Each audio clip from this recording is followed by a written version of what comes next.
Vote चोर, vote चोर, vote चोर। नमस्कार, मैं रवीश कुमार। वोट चोरी के मुद्दे से ध्यान भटकाने के लिए मोदी सरकार संविधान संशोधन करने जा रही है। बहस शुरू हो गई है कि यह अपराध मिटाने का कानून है या विपक्ष को मिटाने का कानून। 11 साल से विपक्ष को मिटाने की तमाम कोशिशों के बावजूद आज विपक्ष पहाड़ की तरह ऊंचा होता जा रहा है।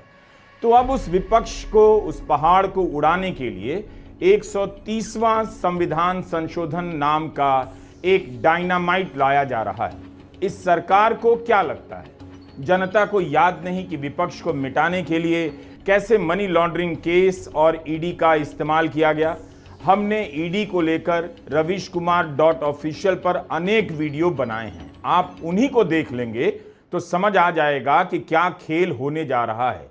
ईडी ने 90% से अधिक केस विपक्ष के नेताओं के खिलाफ किए, जिसके डर से कई नेता अपनी पार्टी छोड़कर बीजेपी में आ गए, वहां मंत्री बन गए, सांसद बन गए, मुकदमे से बच गए। 11 साल में 5892 केस दर्ज किए ईडी ने और सजा मिली मात्र 15 से 20 केस में ही। जिस ईडी को सुप्रीम कोर्ट ने क्रुक्स की मंशा से काम करने वाला कह दिया, अब उस ईडी को एक और मौका दिया जा रहा है।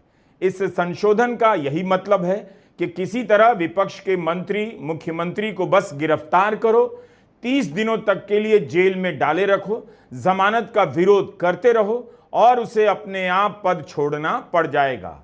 फिर तो उसकी सरकार गिर जाएगी और जिसकी मन मर्जी उसकी बन जाएगी। इसके अलावा दूसरा और क्या मकसद हो सकता है संविधान के इस 130वें संशोधन का? और प्रधानमंत्री को ऐसे किसी भी मामले में जेल हुई जिसमें 5 साल तक की सजा हो सकती है और अगर 30 दिनों तक जेल में रह गए तो पद छोड़ना पड़ जाएगा। और मैं तो चाहता हूं कि ये नैतिकता के मूल्य पड़े। हम ऐसे निर्लज्ज नहीं हो सकते कि हम पर आरोप लगे और हम संवैधानिक पद पर रहें। अमित शाह की इस बात को सुनकर सही में निर्लज्जता को लज्जा आ जाए। संवैधानिक पद पर बने रहने की बात छोड़िए, उन्हें बताना चाहिए कि मोदी सरकार के दौर में जब कभी आरोप लगे तो उनकी सरकार ने जांच की बात मानी क्या? किस मामले में जांच कराई गई? दिवंगत सत्यपाल मलिक ने भ्रष्टाचार के आरोप लगाए तो उन्हीं के खिलाफ मामला दर्ज कर दिया गया। मोदी सरकार के दौर में आरोपों के आधार पर विपक्ष के मंत्रियों, मुख्यमंत्रियों को जेल में डाला गया, पद छोड़ने के लिए मजबूर किया गया। कमाल है, 20 अगस्त को अमित शाह ने लोकसभा में 130वां संवैधानिक संशोधन पेश किया। उस समय विपक्ष के सांसदों ने पुरजोर विरोध किया, हंगामा हुआ और संशोधन की प्रतियां फाड़कर गृहमंत्री की तरफ उछाल दी गईं। विपक्ष ने इस बिल का विरोध किया है। हंगामे के बीच इस बिल को जेपीसी में भेज दिया गया।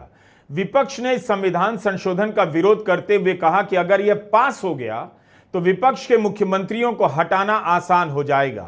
न्यायपालिका से पहले ही कार्यपालिका फैसला सुनाने लग जाएगी। ममता बनर्जी ने इसे काला दिन और काला बिल कहा है। असदुद्दीन ओवैसी ने कहा है कि इस बिल के जरिए मोदी सरकार लोकतंत्र को पुलिस राज में बदल देना चाहती है। This bill is squarely destructive of the basic structure of the Constitution.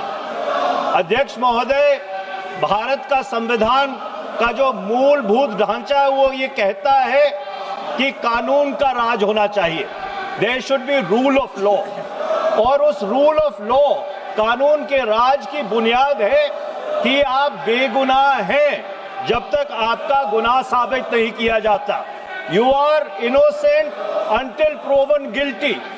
This bill stands that fundamental maxim of jurisprudence on its head. यह कानून बेहद खतरनाक है। आरोप साबित होने से पहले किसी को दोषी कैसे मान सकते हैं? इस वक्त देश को इस कानून की जरूरत नहीं थी, बल्कि ऐसे कानून की जरूरत थी कि अगर कोई जांच एजेंसी किसी को फर्जी केस में फंसाती है, ठोस सबूतों के बिना महीनों जमानत का विरोध करती है, तो उसके मुखिया के खिलाफ कार्रवाई होनी चाहिए, होगी और जेल भेजा जाएगा। अगर मोदी सरकार ऐसा कुछ कानून बनाती तो उसे ऐतिहासिक कहा जा सकता था।